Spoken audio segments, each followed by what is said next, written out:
People worry. People worry about death. People worry about life. Talaga lang mahilig mag-worry ang mga tao. Don't worry about the details of life. Don't worry about the length of life. And don't worry about death. Yan ang napakaiksing pamagat ng ating pag-aaral ngayon. Ecclesiastes 5:18-20. I have seen what is best for people here on earth.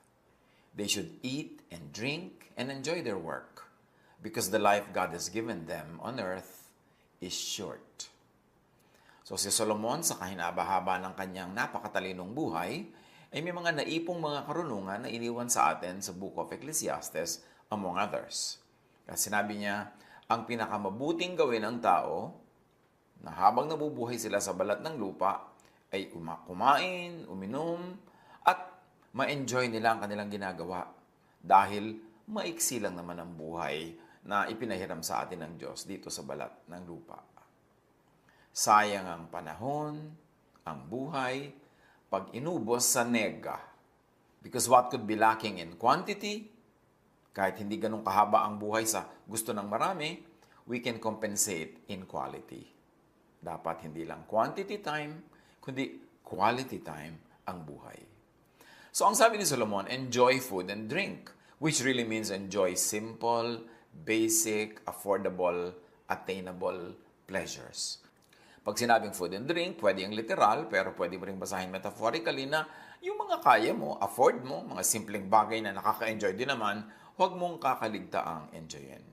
Ecclesiastes 2:24, a person can do nothing better than to eat and drink and find satisfaction in their own toil. So kumain, uminom, at magkaroon ng kasiyahan sa pamamagitan ng mga sariling ginagawa sa buhay.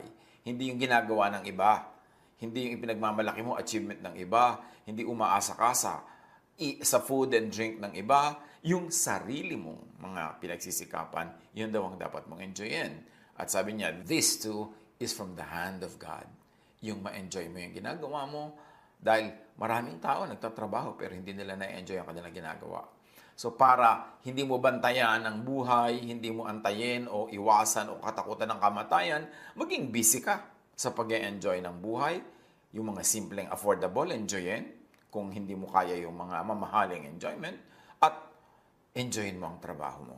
Bakit? Kasi kailangan man natin magtrabaho lagi. Maraming tao kailangan lagi maghugas ng plato, maglaba, mamalansya, maglinis, maghugas ng kotse, o kaya ay magtrabaho sa mga pabrika, sa mga opisina. Laging nagtatrabaho ang tao. Well, most people anyway. Pero pag hindi mo ina-enjoy yung trabaho mo, di ba sayang ang oras? Sayang ang buhay na hindi ka pala nag-e-enjoy.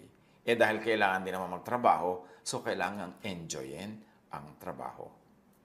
Ecclesiastes 3:12-13, I know that there's nothing better for people than to be happy and do good while they live. So dinagdagan ni Solomon ng perspective yung dapat ginagawa sa buhay, to do good. That each of them may eat and drink and find satisfaction in all their toil. This is the gift of God, which really means a balanced life. That we work, we enjoy what we do, and we enjoy the fruits of what we do. Ecclesiastes 8:15, so I commend the enjoyment of life, because there is nothing better for a person under the sun than to eat and drink and be glad. Then, joy will accompany them in their toil all the days of the life God has given them under the sun. Mahalaga, nagtatrabaho, nai-enjoy ang bunga ng trabaho, at nai-enjoy din habang nagtatrabaho, nai-enjoy ang trabaho. How to not worry about the details of life and even of death? Sabi nga, enjoy work. Your work. Colossians 3:23, whatever you do, work at it with all your heart, as working for the Lord, not for human masters.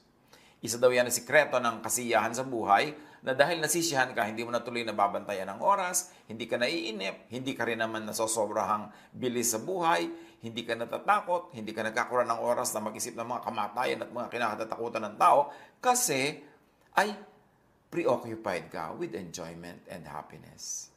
At para daw mangyari yun, ano man ang ginagawa mo, ituring mong ginagawa mo yan para sa Diyos, ituring mo na yan ay pagluwalhati sa Diyos, ituring mong it's an act of worship, enjoyin mo siya, ma-enjoy ka rin ng mga gumagamit ng iyong mga produkto or services, at ma-enjoy ka rin ng mga katrabaho mo, then ang buhay hindi magkakaroon ng puwang para sa mga pamomroblemang nagpapabigat lang ng loob.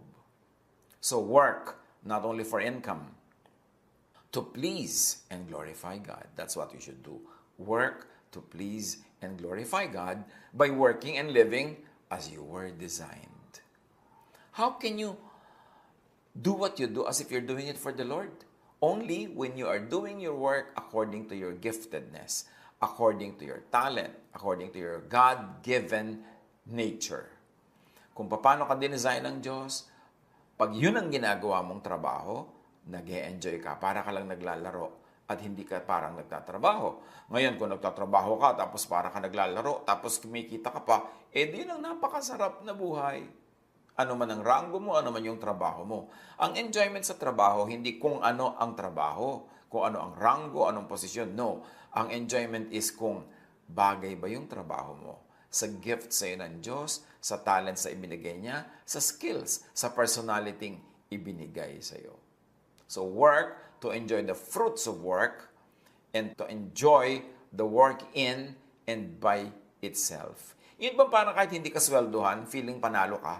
Kasi yung paggawa mo mismo ng trabaho mo, ine-enjoy mo na. Tapos sinweldohan ka pa, di double benefit. Pero kung, halimbawa, sinusweldohan ka, tumutubo ka, kumikita ka, pero hindi ka naman nag-enjoy sa ginagawa mo. Di ang na-enjoy mo lang yung bunga ng trabaho, pero yung trabaho itself, hindi mo na-enjoy. Lugi sa buhay. Kasi lumalampas, dumadaan ang oras na hindi ka nag-enjoy. Proverbs 12:24, diligent hands will rule, but laziness ends in forced labor. At alam natin yan, na para tayo mag-enjoy, we need a certain level of freedom. Freedom from the control of others, although hindi naman pwedeng completely free tayo from that kasi may interaction sa society. But you need a certain level of independence, of autonomy, of freedom to enjoy. And you do that only when you are fruitful, when your work is giving you your needs para hindi ka umaasa sa iba. Laziness would come from being in the wrong workplace or from doing the wrong work. May mga nagtatanong, bakit po kaya may mga taong pagkatamad-tamad? Siguro hindi pa lang nila natatagpuan o hindi nila hinahanap yung tunay nilang talent, tunay nilang hilig, at tunay nilang gustong gawin. Kaya tuloy wala silang gana. Ano man na ipagawa mo, ang bagal, ang tamad, low quality ang output, kasi hindi sila nagpa-function according to their giftedness. So know what you like and enjoy. And find, then do what you like and enjoy. Para yung buhay mo hindi masayang ang pahiram na oras ng Diyos. Ecclesiastes 11:8, however many years anyone may live, let them enjoy them all. Lahat daw. Gaano man kahaba ang ipahiram sa iyong buhay, enjoyin mo ang bawat taon, bawat buwan, bawat linggo, bawat araw, although hindi naman siguro posibleng perfectly every day, every week, every month, nag-enjoy ka every year. Pero dapat yung batting average mo, there's more enjoyment than suffering. More fun than paghihirap ng loob, paghihirap ng katawan, at mga kung ano-ano mga stress. Pero magagawa ngayon kung fruitful ka, may ma-enjoy ka tuloy, at fruitful ka kung you are working according to God's design. If you are faithful to the personality and personhood that God gave you when God created you. And the Bible tells us that you were created, I was created, all of us were created wonderfully, fearfully. So, kailangan daw ma-enjoy mo lahat ng mga taon. So, yung bata dapat mag-enjoy ng childhood. Dapat yung matatanda, payagan nila yung mga children to enjoy their childhood. The youth should be able to enjoy their being young, their youthfulness. At dapat ma-enjoy mo ang iyong adulthood, ang inyong senior years. Every period of your life should be enjoyed. But that can happen only when you are economically self-reliant or independent or when you're economically fruitful. Kaya kailangan nagtatrabaho at sa trabaho mabunga at para maging mabunga according to your giftedness and talent. Hindi lang yun napagkakakitaan kasi hindi mo na ibibigay ang yung best. How to know you are in the wrong place? You are doing the wrong work? There is no joy. Doon mo naman malalaman na nasa maling lugar ka, hindi masaya. Ang mga hindi worried about their life or death ay busy kasi sa kasiyahan. At yan ang sinasabi ng Ecclesiastes 5:20. They seldom reflect on the days of their life because God keeps them occupied with gladness of heart. And this is the heart of our subject matter today. Na para hindi ka laging may oras para mag-worry, matakot sa future, matakot sa kamatayan, mag-alala, mag-isip na kung ano-ano, kailangan occupied ka with gladness of heart. And that is the gift of God to people who are fruitful, who find their true vocation, who find their true nature and their true talents. Now, pag kayo na-employ nila, ang kanilang trabaho mabunga, na-enjoy nila ang bunga, at napupuno ng kaligayahan most of the time ang kanilang buhay. Hindi tuloy sila laging nagbumukmok, nagdadrama, at nag-overthink. So, be in your right place. Live and die in your right place. Live and die doing what you were created to do in your place of joy. Like and enjoy what you do. Like and enjoy what you must do. Ganyan lang naman ang buhay eh. Either you are doing what you really like, o marunong ka mag-control ng iyong sarili, ng iyong isip, ng iyong emosyon, that you teach yourself to like what you do. So, are you enjoying what you do? If not, teach yourself to enjoy what you do. Ecclesiastes 3:22. So I saw that there is nothing better for a person than to enjoy their work, because that is their lot. For who can bring them to see what will happen after them? So yung work, hindi lang yan yung destination. Hindi lang yan yung sweldo at the end of the month. Hindi lang yan yung uwian na after 5 p.m. or whatever oras ang uwian nyo. Ang work, hindi lang yan yung retirement na nagkaroon ka ng benefits at ng mga kung ano-anong pensyon. No. Ang work din dapat every day, every week, every month, every year of it is enjoyable. Every day, the process of working should not be treated only as a means to an end. It must be treated also as an end in and by itself. So work. Work well. Work all the time. Basta able-bodied. Ecclesiastes 2:10, I denied myself nothing my eyes desired. I refused my heart no pleasure. My heart took delight in all my labor, and this was the reward for all my toil. Si Solomon ang sipag-sipag. Ang dami-dami niyang project, ang dami-dami niyang ginagawa. So, ina-enjoy din niya yung bunga at yung process of working. To be happy with life, to leave not much space for worry, for stress, and for fears, delight not only in income, but also delight in the work. Sa pagpapatuloy ng Ecclesiastes 5:18-20, God gives some people the ability to enjoy the wealth and property He gives them, as well as the ability to accept their state in life and enjoy their work. Here we are introduced to another type of person that is blessed. Who is blessed? Binibigyan siya ng Diyos ng capacity na magkaroon ng mga kayamanan, maging mabunga, maging fruitful, tapos may bonus. Binibigyan din siya ng capacity to enjoy the wealth. Kasi maraming mayaman hindi na-enjoy yung wealth. Either yung ugali nila, hindi talaga sila pala-enjoy. So, ba't sila naging mayaman? O kaya naman, mayaman sila pero yung health nila, yung kanilang kalagayan sa buhay, hindi sila makapag-enjoy na marami sa kapal. Pero yung pinless ka na fruitful, nagkaroon ka na ng mga kayamanan, tapos pinless ka na ng kakayahan na enjoy nito, napakaraming pamala na dapat nating ipagpasalamat at dapat nating i-express ang thanksgiving by sharing with also by sharing with the deserving.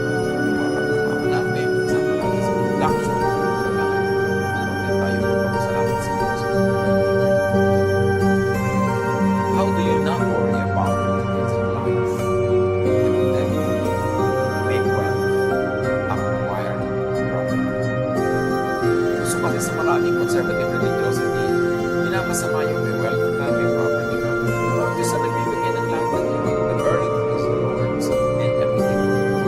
Sabi ko nga sa Bible, the house of the righteous man is filled with treasure. Kasi blessing din ng Diyos, hindi dapat na ikita. Hindi dapat ikapitin. Hindi dapat na itago. Kailangan ipagpasalamat natin sa Panginoon. Proverbs 10:4, lazy hands make for poverty, but diligent hands make wealth. So, hindi lang range lang ng wealth. So, huwag tayo masyadong makontento agad na wala pa tayong effort, wala pa tayong pera, tayo kontento ka na. Tapos yung mga tao, makakapos sa buhay, bigyan, tunay na magpunang gagawin para marami tayong kasama sa pag-enjoy ng buhay at sa pagpunang sa kapwa, sa pagpunang. Proverbs 19. Wealth attracts many friends. Even the closest friend of the person deserves them. So if you want to enjoy company, you're a people lover, you want people to be around you, well, mas madaling magkaroon ng maraming tao sa paligid. Tayo ay kayamanan. Tayo ay kasi sino naman talaga ang gusto yung sumama sa'yo lagi kung kailangan lagi lapitan, kailangan lagi gustusan. Gusto ko namin magtsatsagan sa kasama, magtsatsagan ng manslay. Kaya ang mahalaga lang sa buhay is to be productive. Para mas madali sa mga tao na makikipag-usap. Work well, as well as sing well, God gives wealth to those who please Him. Obey moral law and obey and operate by natural law. What do you mean by that? Marami mga tao kasi religious na hindi ko righteous. Pero bakit? Hindi blessed. Hindi blessed na galing. Blessed na legally. Blessed socially. Pero very righteous with his religion. Kasi maraming religious laws. Righteousness. Iimbento ng tao. Iimbento ng religion. Pero ang natural law is God's law. So halimbawa, may tao hindi naman religyoso, pero ang ulat-ulat ng negosyo. Tapos merong tao religyoso, wala na lugi, nagsasara ang negosyo. Bakit ganun magtataka? Kasi ang righteousness na sinasabi, hindi lang lagi ang religious righteousness. To obey natural law is righteousness. So halimbawa, kahit hindi mo masyadong religyoso, pero ang galing mo sa parte sa negosyo. Ang galing mo pricing, marketing, ang galing mo resource ng raw materials, ng product, ang galing mo sa customer relations, hindi righteous ka in terms of natural law. Because natural law tells us na kung magaling ka magnegosyo, maganda ang product, magaling ka mag-handle ng mga tao, tatangkilikin ka, aasenso ka. So righteousness yon by natural law. At sa pag-unlad sa buhay, magandang righteous ka by your religious standards, pero huwag mong kakalimutan yung natural law. Yung hindi ka naman nag-i-improve ng product mo, tapos dadaanin mo sa prayer and fasting, akala mo pwede na yun, nagtataka ka tuloy pag nabigo ka. Yung walang kakwenta-kwenta yung product mo or service, tapos wala kang ginawa kundi maging relihiyoso, magtataka ka ngayon, ba't yung negosyo mo hindi umuunlad? Kasi hindi ka nag-o-obey ng natural law. Because righteousness could be religious righteousness, but it could be, and more importantly, it is righteousness by obeying natural law. Because God is the author of natural law. Ecclesiastes 7:15, in this meaningless life of mine, I have seen both of this, the righteous, at tawagin natin yung by religious law, the righteous perishing in the righteousness, and the wicked, tawagin natin yung wicked by religious law, but probably righteous by natural law. Ulitin natin yung buong verse.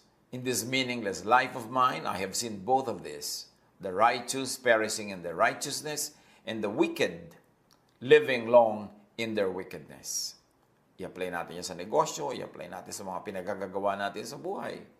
At Ecclesiastes 8:14 says, there is something else meaningless that occurs on earth. The righteous who get what the wicked deserve, and the wicked who get what the righteous deserve. Pwedeng yan na actual moral wickedness and righteousness, pero pwede rin yan nabasahin na wickedness in terms of not obeying natural law.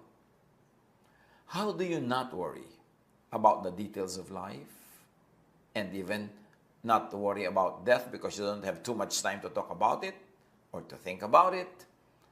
Accept your difficult state in life without complaining. Siyempre, lahat dumadaan sa hirap, dumadaan sa mga challenges. Accept what you cannot change. Change only what you can, but what you cannot change, you accept, at least for the time being. Job 3:18, captives also enjoy their ease. They no longer hear the slave drivers shout. So kahit man daw ikaw ay magimbihag, ikaw man ay saan malagay, meron pa ring ligaya dyan kung hahanapin mo talaga yun. Ecclesiastes 7:14, when times are good, be happy. But when times are bad, consider this. God has made the one as well as the other.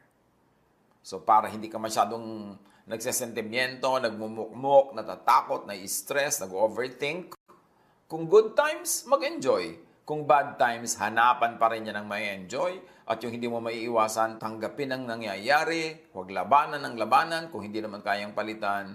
Kasi sabi nga, Diyos din naman ang nagbibigay niyan. Hindi yan makakarating sa iyo kung hindi pinayagan ng Diyos. Accept your privileged state in life without needless guilt kung nagkataon naman na ikaw ay privileged. Accept your difficulty and hardship kung doon ka naman napa-assign today. Hindi naman laging ganyan ang assignment. Naiiba-iba naman yan sa paglakad ng panahon.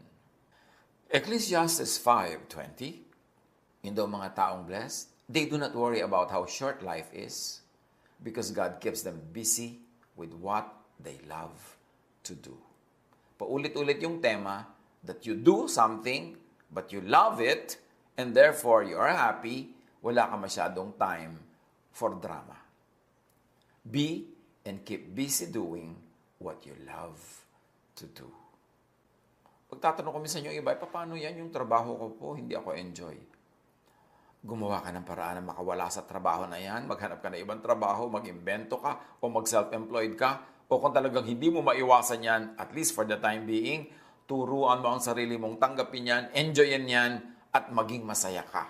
Kasi blessing yan ng Diyos. Kung hindi masyadong malinaw na blessing, ikaw ang magpalinaw at gawin mo sa sarili mo yan na blessing. Kailangan busy ka doing what you love to do. Kaya mahalaga nga, sa pag-aaral pa lang, pinipili mo na yung career na patungo doon sa talagang gusto mong gawin. Hindi patungo doon sa madaling ma-employ, madaling magkatrabaho, yung malaki ang sweldo, tapos hindi ka naman masaya. Kailangan nandun ka sa masaya ka. Why? Kasi pag masaya ka, magiging productive ka. At pag productive ka, pagkakaperahan mo rin yan. Yung ginagawa mong trabaho na sa tingin ng mga matatanda. Kung minsan, pag gusto mo mag-aral ng ganito at ganun, tanong nila, ano magiging trabaho mo? Paano ako susweldo? Kasi siyempre, hindi naman laging malawak ang exposure nila sa lahat ng mga bagay-bagay. Pero pansinin ninyo sa mga kakilala nyo, mga kaibigan, mga kababata, kung sino ang nagyamanan. Madalas pa ngayon mga school dropout eh. Madalas yung may mga street smart.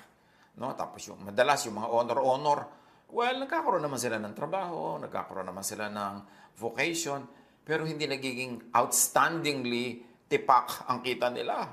Madalas ganun, hindi naman laging ganun, meron ding exceptions. Kasi usually, yung mga dropout, yung mga mahilig mag-imbento ng gagawin, yung mga creative, yun ang nakakagawa ng talagang gusto nila. Sila ang tuloy ang nag-a-achieve at sila yung nagkakaroon ng wealth. Do not be busy watching other people's lives. Gusto mo maging miserable? Lumungkot? Mainis? Magalit? Panoorin mo ang buhay ng kapwa mo. Bantayan mo ang kanyang pag-asenso, kainggitan mo, pagchismisan ninyo. Don't do that. Pagka ganyan, magiging miserable ka. Pag miserable ka, matatakot ka sa kamatayan, maiisip mo ang buhay, kung ano-anong nervyos ang papasok sa buhay mo. Do not be busy watching other people's lives, comparing your life with other people's lives, and then don't be busy with jealousy and envy. Kakainin ka niyan, sisirain kang parang kalawang. Job 5:2, resentment kills a fool, and envy slays the simple. Pagka ikaw ay nagagalit sa magagandang kapalaran ng iba, nagagalit ka sa kanilang pag-asenso, naiinggit ka, sinisira mo ang iyong sarili. Proverbs 14:30, a heart of peace gives life to the body, but envy rots the bones. Sabi nila, isa daw sa mga pinakamahirap na sakit ng katawan ay yung sakit ng bone. Kaya siguro ito ang ginamit na example sa Bible, sa Proverbs, na pagka tahimik ang puso mo, tahimik ang buhay mo, mapayapa ka, hindi ka mainggitin, hindi ka magagalitin, hindi ka nagsiselos, yung katawan mo lulusog. Pero subukan mo daw maging inggitera, daig mo pa ang may cancer sa buto. Kasi maraming damages na ibibigayan sa iyong emosyon, sa iyong espiritu, sa iyong katawan. James 3:16, for where you have envy and selfish ambition, there you find disorder and every evil practice. Kahit sa ang profesyon, kumisan nga kahit sa ministry pa, yung mga naiinggit sa mga mabunga, sa ministry, o sa work, sa profesyon, gumagawa yan naman kung ano-anong mga kabalbalan na nakakasira sa kanila rin, nakakasira sa kapwa, nakakasira sa kanilang pagkatao. Kasi pag may inggit, ang tao nabubulag at nakakagawa ng napakaraming mali. Do not be busy plotting against others, plotting and engineering events. Stressful, yung wala kang ginagawa kundi magplano para kung paano mo tatalunin ng kapwa, paano siya ipapahiya, paano siya mabibigo. At mahirap din yung plano kung paano si Maria ay magkikita sila ni Mario mamaya sa buwan ng Mayo, sa araw ng Linggo. I-engineer mo yun para mangyari, nakakapagod yun. Pero marami mga tao mahilig mag-engineer. Ini-engineer nila ang mangyayari sa mga tao sa paligid nila, ang gagawin ng mga tao. Kaya pagod sila sa pagsulat ng script, sa pagdidirect ng event, at sa pagpipilit na ang gusto nilang mangyari ay mangyari. Nilalabanan nila ang agos, nilalabanan nila ang hangin, nasisira ang kanilang kalusugan, pagkatao at espiritu. Don't be busy destroying others, the work of others, yourself.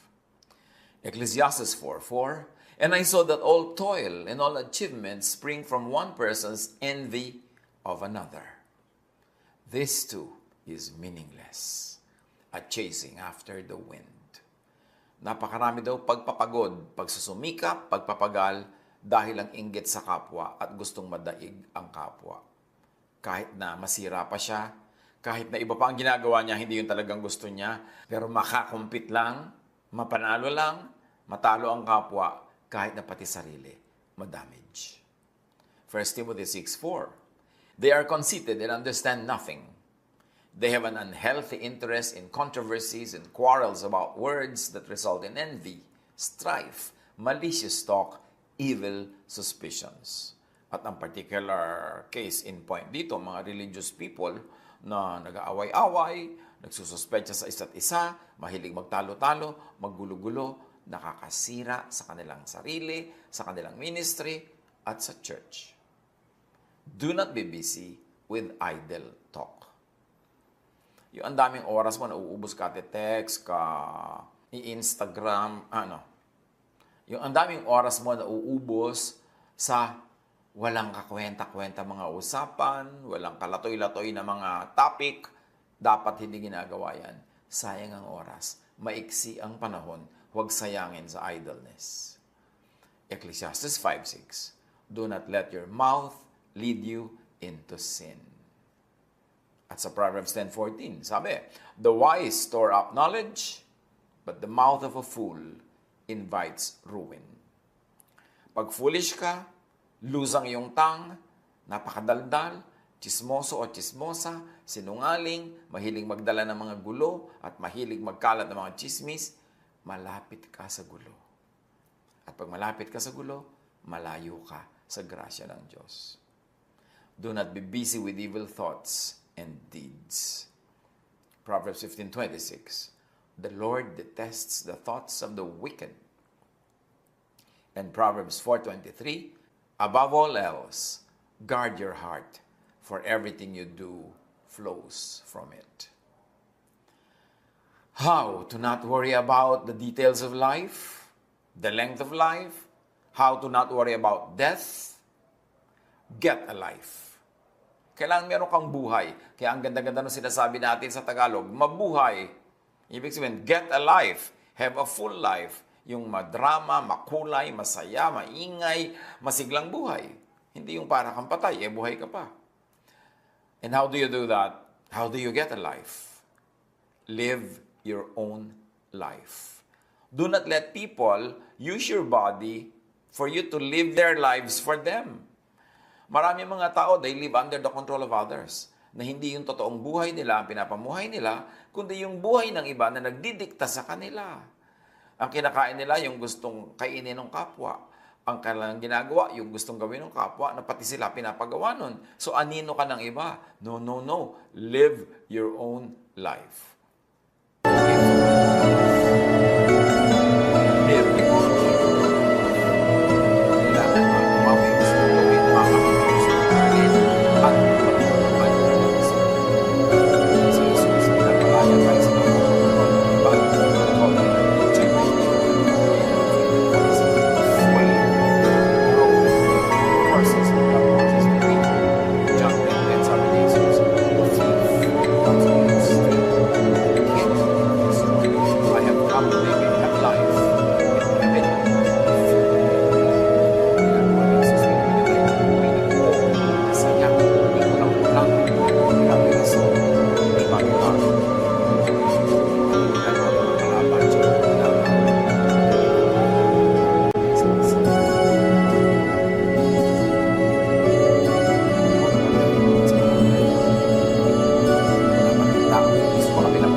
Matutupad lang yun. Mangyayari lang yun pag totoo tayo sa sarili. Pag naging totoo sa sarili, ginawa ang talagang giftedness, magiging mabunga, mapupuno ng kasiyahan ng buhay, kokonti, liliit ang puwang para sa stress, para sa worry, para sa fears. Pag-isip-isipan. Palayain ang mga sarili ko nakulong. Tulungan nating makalaya ang iba kung sila yung nakulong. At kung tayo may kakayanan, may kayamanan para tulungan yung iba para sila makalaya at makalipad, gawin natin yon. Hindi naman tayo malulugid dyan. Because the Lord will always return to us the kindness that we do to others. But the important thing is, be faithful to your Maker. Live your life, work, and be fruitful according to God's design. God bless us all.